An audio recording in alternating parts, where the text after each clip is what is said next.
DJ Event Planner will change the way you manage and run your business. Streamline all of your procedures and software into one easy-to-manage system. DJ Event Planner, the ultimate online planning tool.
And now, ladies and gentlemen, it's time for Jeremy Brech and Dave Ternier talking wedding chat.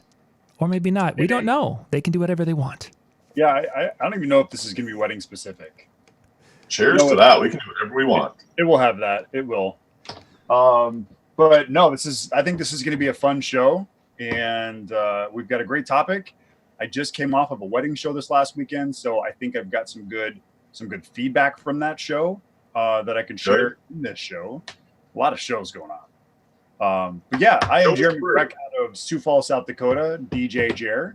And I just launched 4 new videos onto our Shoptime channel. So go check that out. DJ Jer Shoptime. Dave, nice. What about you? I'm Dave Ternier, the former blogger at DJThought.com. Yeah, last weekend, so I think I've got some good feedback from that show that I can share in this show. Yeah, no, let's just do this. This could be fun. Yeah, I think Jeremy wanted to make his point. That was my bad. Everybody's going to be really confused in about 30 seconds. Well, anyway, at least I know my microphone's working. That's good.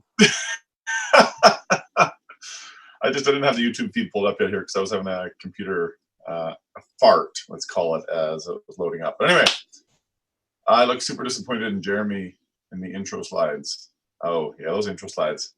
That's quite the photo John uses for our intro slides. Anyway, so we're going to talk. Well, that's because is that the picture of me from like 12 years ago? Yeah, where you look like 5. Yeah. I have all the wrinkles and stuff now. So the gray hair, I mean, it's so off. And I told him, I'm like, hey, you should probably change that. He goes, no, maybe it'll pull people in. Well, yeah, it might pull people in, but once they see, they're like, oh man, no way. It's like those dating profiles. That's what it's like. John, we have to change my dating profile picture because it's not working anymore. Just a heads up. Well, good. Like I said, I think we're gonna have a fun show tonight. Again, if you have watched our show before, you know that we really encourage people to give us some feedback, chime in, whether it's positive, negative, whether it's information that you can share for us to learn as well. Because as Dave and I both love education, we're always learning. We love to learn from people. Just because we're on this show doesn't mean we have all the answers. So we look forward to hearing from people and also their perspectives and their point of views. So, you want to talk a little bit about what tonight's show is about, Dave? Well, I'll be honest. I don't even remember how we came up with the topic.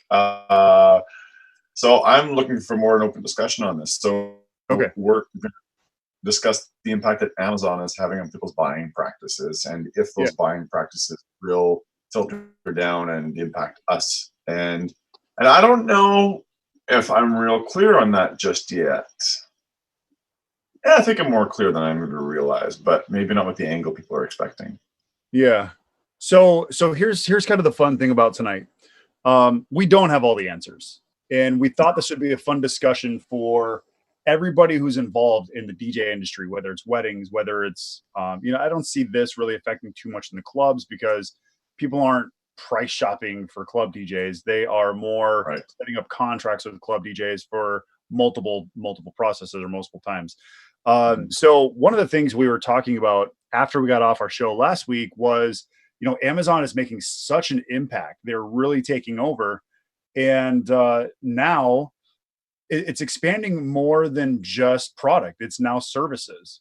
Amazon, you could actually go into Amazon and you can search for a plumber and it'll give you a couple different options for a plumber. So it's almost becoming this huge search engine. Really? Yeah.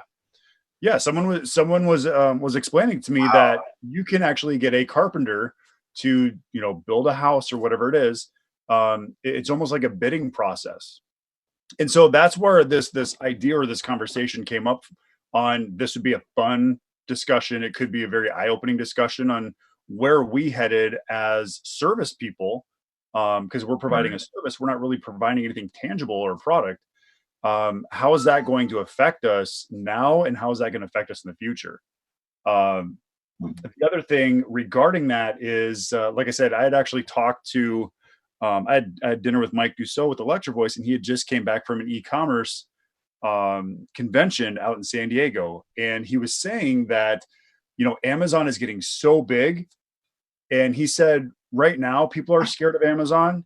He said, wait in about 5 years and wait till you see what Amazon has in store. It's just what he was explaining is it's crazy thinking how big Amazon is right now. They're maybe 5% of their capacity. So if you think how much more they have to grow within 5 years, and look how fast Amazon has grown. They were selling books, 3 years ago? And they mainly just sold books. Well, no, probably more than that. Probably good 5 years ago, they were selling books. And now you look at everything that they sell. They sell anything from books to electronics to basically they're the search engine for stores now is really what it's coming down to. Would you agree, Dave? Yeah, absolutely. I don't know that these 5-year predictions, 10-year predictions on Amazon will be entirely true, though. It's all going to depend on how long government lets them hold monopoly. Because you guys, especially in the US, you guys have some pretty fierce competition rules and regulations around monopolies. Yeah, absolutely. Microsoft pretty much wrote that when they were forcing everybody to use Internet Explorer back in the day, which most people watching now maybe don't even remember. But that cost them billions of dollars when they were, forced to drop that practice and yada, yada, yada. So I don't know. It's all going to depend on how long they let Amazon become. All the other, not all, but a lot of the other tech companies, the Apple and so on and so forth, right? Piles of competition. Yeah. Amazon has none. Yeah. So it's hard to say. Here's the thing. You really can't even, people go to Walmart.com and they'll buy stuff on Walmart. They'll have it shipped or you can pick it up in the store. But the thing is, Amazon, if you go on Amazon, you can actually find Walmart on there. And that's how, as of right now, that is how Amazon's getting around it, is they are the search engine for all these stores. They are the connection for all of these people to find the other stores. Yeah. There's not going to be any storefronts. If you think about it, retail is gone. We just lost in Sioux Falls. We just lost Yonkers. We lost Sears. Those are gone. Those are 2 really big stores. And so those big stores are now vacant in our mall. And I can't even imagine someone's going to want to come into that location and take over into that storefront. So how does that affect us as DJs? Again, that I want to kind of bring this up because I want to get some feedback from people. And I could be way wrong, and I'm okay if everybody tells me I'm way wrong. But we talk about what's that? You're way wrong. Okay, well, yeah, I'm used to you telling me that. We're talking about the buying habits of people, and do you shop Amazon a lot, Dave? All the time. I can't help myself. So tell me why you like to shop Amazon. Let's talk about that. And again, what I want to do is I want to kind of open up the minds and say, okay, I can see how that could affect the DJ market, or I can see how I can take advantage of that. Right. So I shop Amazon for one reason. It's got nothing to do with price, because it's quick and easy, and I live in a small town with very few stores. Yeah. And to find anything, I first have to drive half an hour to the city or 2 hours to Winnipeg. Yeah. So that's my primary reason. I'm like, okay, I can go to Brandon and I can spend an hour looking for it, or in 60 seconds, I can have it on its way to my door. Yeah. Hello. I'll pay more, actually. In fact, it's probably cheaper if I went to Brandon to find it somewhere. Maybe it is, but my time makes it more expensive, makes it far more expensive than I want it to be. Right. Absolutely. And that's why I go to Amazon to go find something, because I can go and search a product. I can learn about the product. I can see what other people say about that product. And I can decide if I want that product regular shipping, which if you go to, for instance, if you go to bestbuy.com or you go to walmart.com, their shipping, it's like, well, it'll be here in, a week, or it'll be here in 2 weeks. Well, in Amazon, you have that opportunity to, and I was looking for a gaming laptop because I talked about the VR systems that we just bought. If you go onto Amazon, it'll say, yeah, you can get free shipping and it'll be here in 3 days, or I can get it on your doorstep by tomorrow if you buy in the next 2 hours. And to me, that is very attractive because I can be a very impatient person sometimes. And if there's something that I really want to get my hands on, if I really want to get my hands on something, I'll be willing to spend it's only $12 to get it here that much faster. Absolutely. That's worth it for me. Or I can get it here by Friday instead of waiting until Monday and wait the whole weekend before I actually get something. Okay. So let's bring this to DJs then. So how do you think this might impact how people shop for our services down the road? Well, people are in the I want it now. I'm not even a millennial and I want it now. I think it's going to come down to customer service, but it's going to come down to how quick you are in your customer service. Not how good of a product you have, not how cheap you are, but how fast can you respond and how fast can you react to people's requests? And if they ask for a contract, can you get them a contract in the click of a button? So, I mean, DJEP, I use DJEP. I think I know you use DJEP. I think that gives us a lot of advantage, and we almost have to be ready for, marketing on Amazon. I've seen services where they'll market on eBay. And the reason they do that is because if you ever search for something on Google, eBay shoots way to the top. Like if you're looking for, really, absolutely. See, Amazon is what pops up with me. Because of my history. Yes. Well, and I will get Amazon pop-ups as well, like where it's an image, but the first couple links that you'll see, there's probably an eBay option. Like there's probably eBay in the next couple links. Do you shop eBay somewhat regularly? I do. Yeah. Last time I was on the eBay website would have been probably a year or two ago. Okay. So maybe that impacts your search results. All right. I'm going to do a test. Go ahead and keep talking. Go ahead and do it. I think the Amazon buying mindset is going to impact the average. And that's where I want to go with this on our types of things. Okay, so I want you to think of something. I want you to think of something unique. Not a service, but a product. Something that I could buy. Something tangible. Something tangible. Yep. Give me very, very specific. A Wi-Fi router. Okay, what kind of Wi-Fi router? No idea. 5.8 gigahertz. What?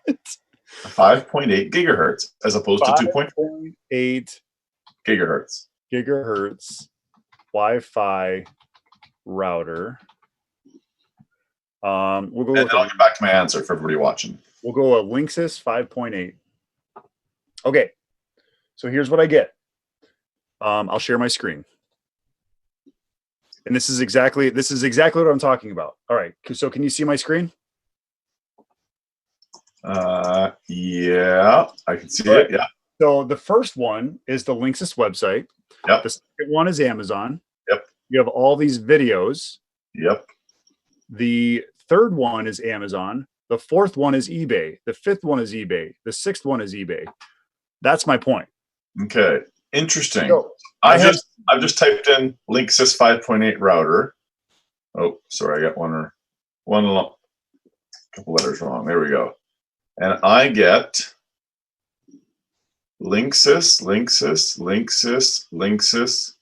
Amazon,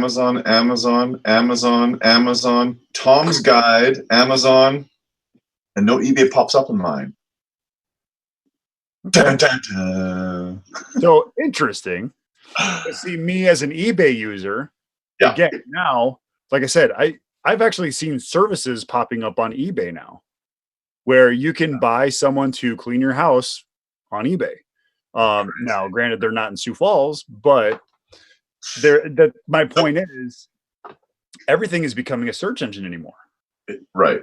So are we going to have to start advertising on Amazon in the future for DJ services? Is that going to be the next Wedding Wire or the Knot, or I don't even know what else is out there? I mean, right. Well, Wedding Wire and Knot are now one, so I'm not sure what we call that, but Wedding Knot or Wedding Knot. Oh, the Knot Wire. Like I said, I think this is going to impact anything that's average.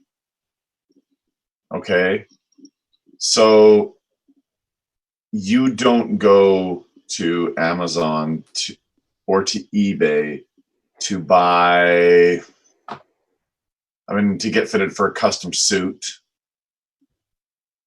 But could you? I'm typing in custom suit right now. Probably. Oh, my web browser froze. There will be certain types of products that will continue to have a feel of luxury, that people will want that feel. Think of whatever high-end designer you want.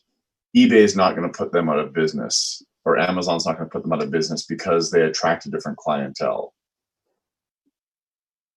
I think at some point it will, but I think what it's first going to do is, you just want a DJ, you just want someone to show up, you want someone to pulse, you want someone to play music. If that happens to be anybody watching this, which it probably isn't, I think that person will easily get swooped up into an eBay, Amazon type of sales process. Yeah. Somebody like you, Jeremy, who saw you at an event, really, really wants to, is probably going to be willing to jump through some of the hoops that they have, because they know that on the other end of that is something really amazing. Yeah. So I think, yeah, Tony's got a great comment. If Amazon wants to get into the wedding game, they would buy a Wedding Wire. Yeah. I wonder how far off that is. That's a great point. Well, yeah, I would guess that because Amazon wouldn't be able to sell the service from there, they're not going to.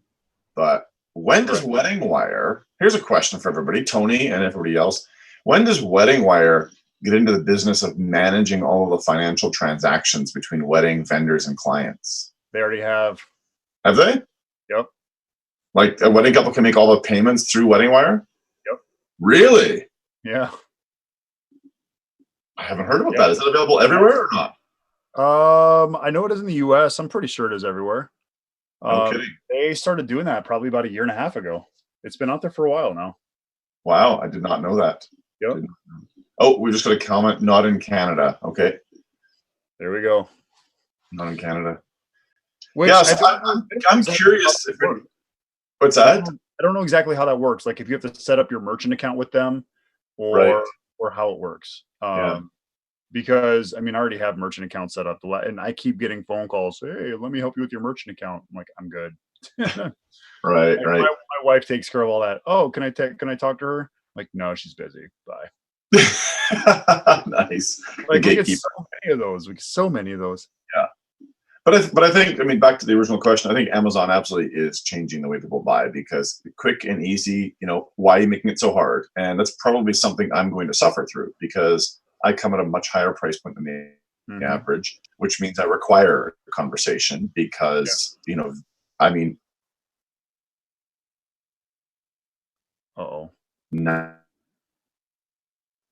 Hey Dave, you're if price right away. That's just a fact.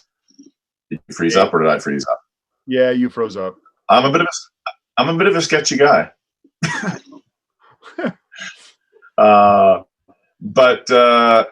Yeah, I mean, it's probably going to impact me negatively down the road as more and more people want that, because when it comes to things with me, if I give price, 99% of the people don't book me. But if I get a conversation, a much higher, that's going to be something I will in the next five. Who am I kidding? Probably in the next year or two. So how are you thinking? How are you going to manage that? So let me tell you about the wedding show that we did. Did I freeze again? Yeah, you've been freezing nonstop. It's okay. I've been filling in the blanks for you. You swear a lot. Just so you know. No. So we had a wedding show this last weekend, and I'm involved in. And if you don't currently do this in your market at any of the wedding shows, start doing this. Educate the people who are going to be going through that expo hall or that exhibit hall. So a couple years back, I had talked to the show producer, because you've done a show, you've done a wedding show where like all of the rush comes in for the first hour, and then the last hour of the show, it's just dead. But people are sticking around because they want to win those prizes at the end. You've been there? Okay. So I contacted the organizer of the show one time, and I said, you know what? I want to create some education. I want to educate people on what they should be looking for a DJ. And I said, this will be completely unbiased. I will basically show people, here's the questions you should be asking your DJs. Here's the things here's the new lighting effects that really could change your wedding compared to everybody else's. So basically it's that, show that you're a professional, and hopefully they listen. So it kind of evolved, because it started out as that. And then all of a sudden she's like, okay, well, I want to make more money on this deal, because I was paying like $150 for this side room that was going on for like 15 minutes or 20 minutes of, just sitting down and talking with people and showing, here's some things you can be doing at your wedding to make it that much more exciting, so on and so on. So again, any business person, they're like, how can I make more money? Well, I'm going to host a brunch, and I'm going to have a videographer, a photographer, a wedding planner, a rental company, a venue, and they're all going to get an opportunity to talk about their business and educate brides for 7 minutes. So I am the host or the MC for this. And it starts about 2 hours before the actual show starts. So we had about 350 or 375 people in this room. It was brides, it was grooms, it was family members, it was bridesmaids, whatever it was. And basically each person got 7 minutes just to talk to those people. So as the MC, and again, I knew this conversation was coming up. I knew this show was coming up. And that's why it's like, okay, I need to make something that's going to be impactful for these people. And I'm going to see how it works. So I opened the show, and I basically kind of went around and asked, everybody, what are you looking for? Raise your hand if you're looking for entertainment. And then a couple of people raise their hand. Raise your hand if you're looking for a photographer, florist, that type of thing. Mm-hmm. And then basically at the opening of the show, and I also used it to kind of close the show as well, I said, now there's a lot of great professionals on the other side of that wall, which is where the expo is.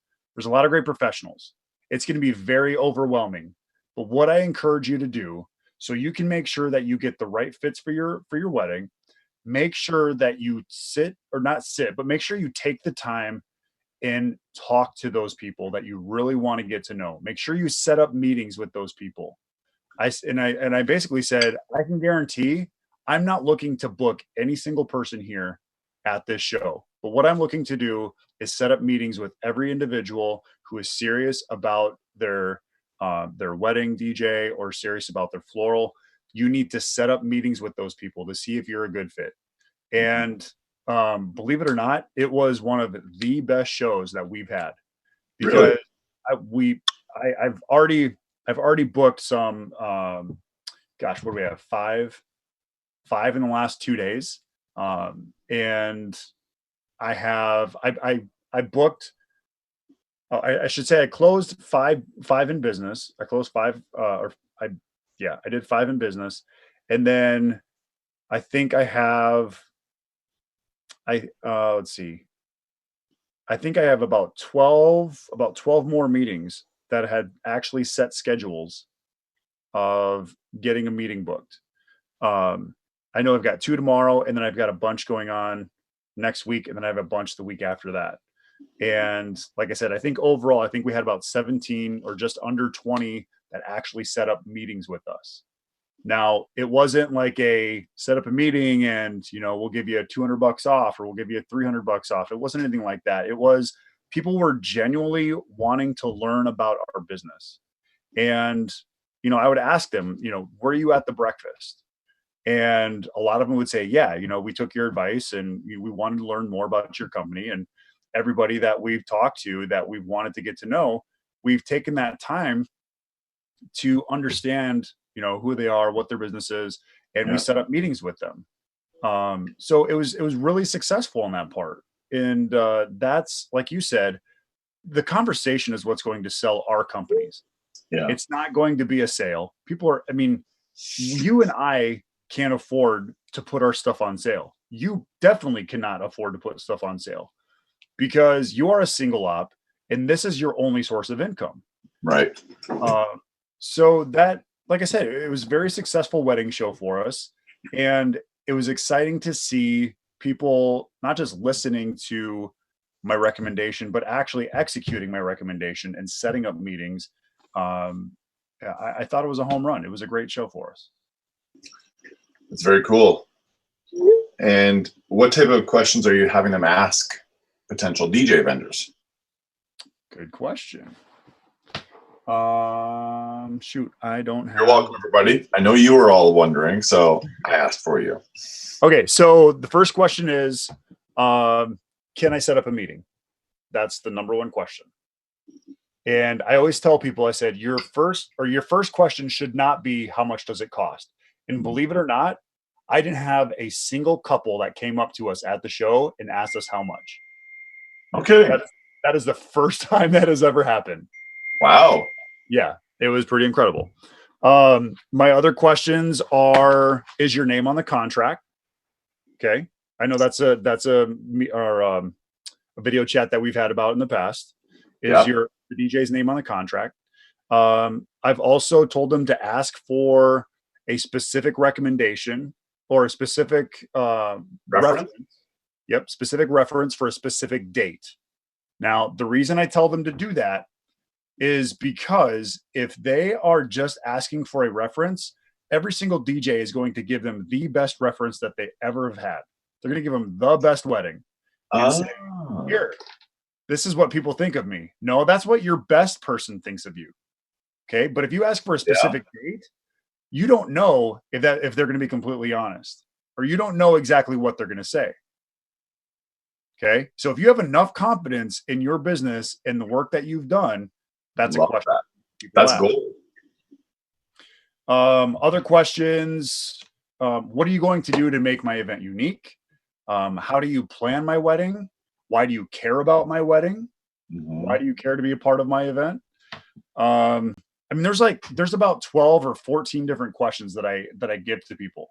Mm-hmm. Those stupid wedding planners that come out that not individuals, but the books, the wedding planner books that are like, here's the question you should be asking your DJ. What kind of music do you have? How long do you play?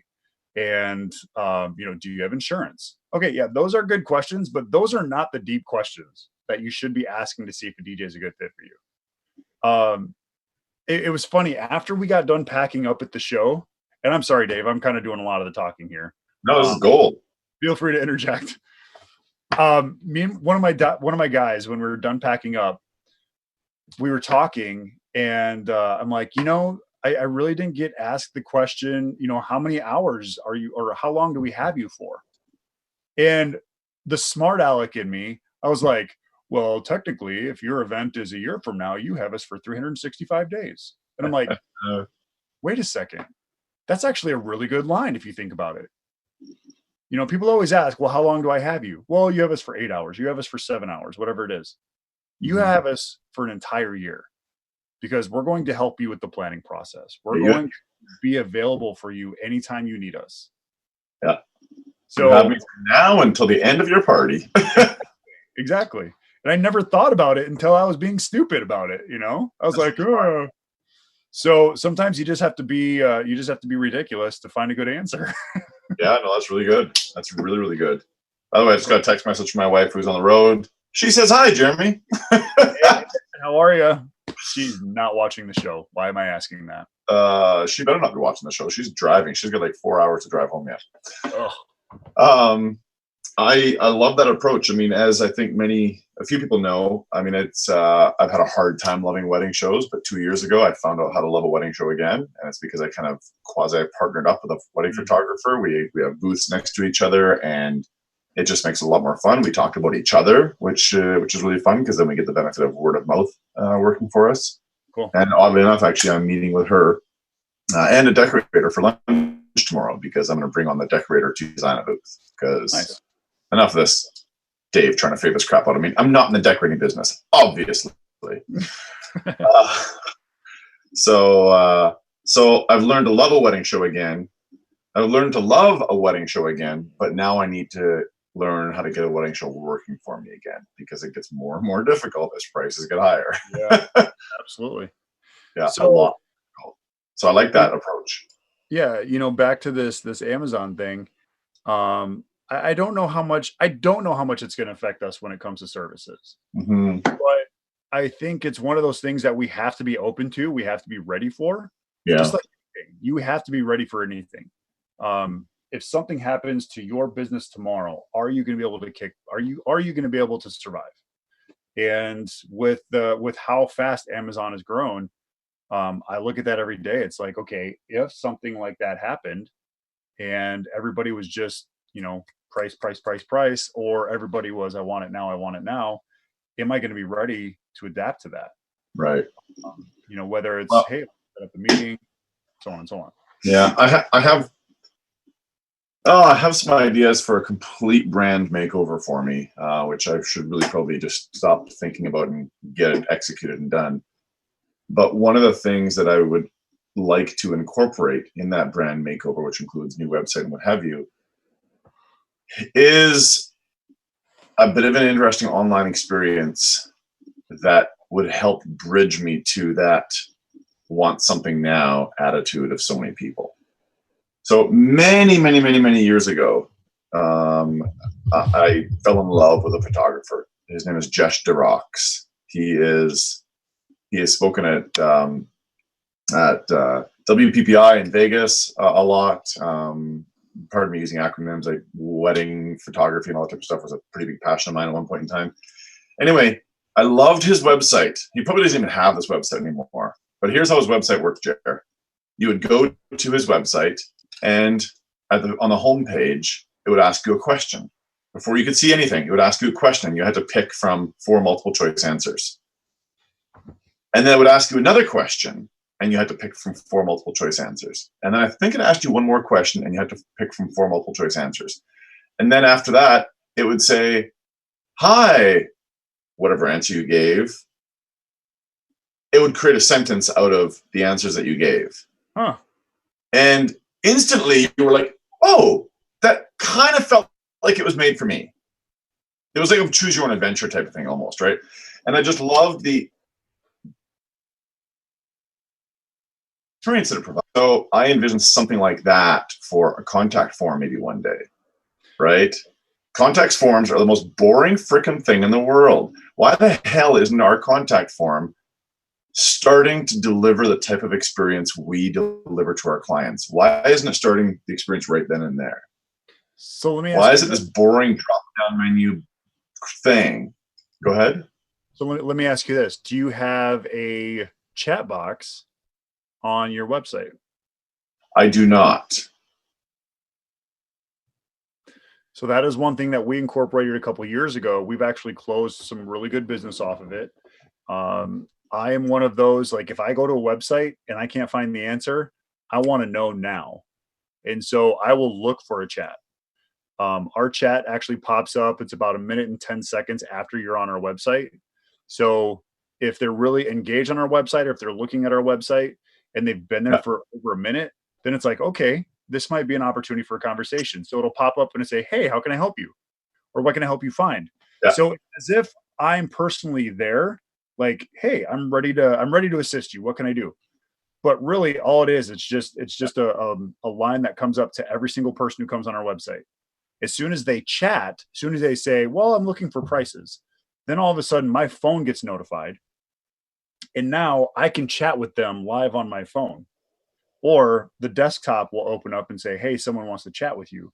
But the cool thing with it is, like I said, the computer will automatically start the conversation. As soon as they get into the conversation, then I can take over and they're actually talking to a live person. So I've really had some success with that.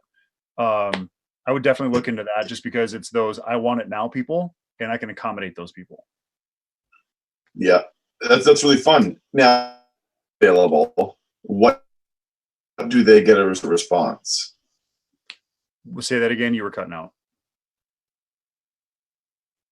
Available, what do they get as a response? So if they go to the page and I'm not available, then it'll automatically just come up with a contact form. It'll say the person or the chat is unavailable right now due to after hours, or the chat is unavailable. Leave a message, and as soon as someone someone will get back to you as soon as possible. Oh, okay, got it. So it's a really easy system to use. You can kind of customize it to how you want it. You can customize it per page. So if you're like, hey, I see you're on my wedding page. What wedding questions do you have? Or, oh, I can see you're on pricing. What kind of budget are you working with? You can customize it to every single page if you want to. So you can see what page they're on. Yeah. Bizarre. Wow. Yeah. So again, I think very cool. When you look at that, again, the reason I use Amazon is because I can get it right now. I can get it to my door in a day and a half, compared to getting it into the store, who has to order it anyways, who isn't going to get it in until next week. So it's always just, I love the fact that it's just available. And I think that's going to be the most, hopefully someone takes this away as kind of our closing. Right. Hopefully people take this away, that you have to be available. You always have to be on your toes and ready. If someone sends you an email and you say, well, I'll get back to you in 48 hours, they've already found their entertainment.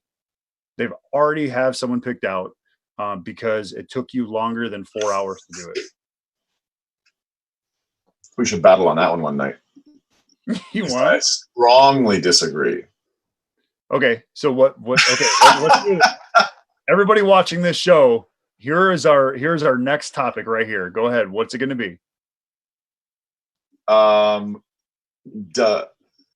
Should you reply back within so many hours? So response time. Response time. Thanks to Jeremy. You're such a way with words, you eloquent man. You. John, write that down. John, the topic for next week is response time. I'm typing. Does it matter? I'm typing. All right. Response Excellent. time. I think that's all, folks. Thank you, everybody, for the commentary. By the way, the conversation in the chat was really great on YouTube. For some reason, I'm not seeing the Facebook chat. So anybody watching on Facebook, I do apologize to all of you. I don't know.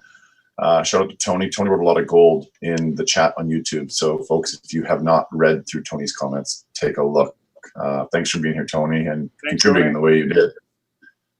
Tony Schwartz out of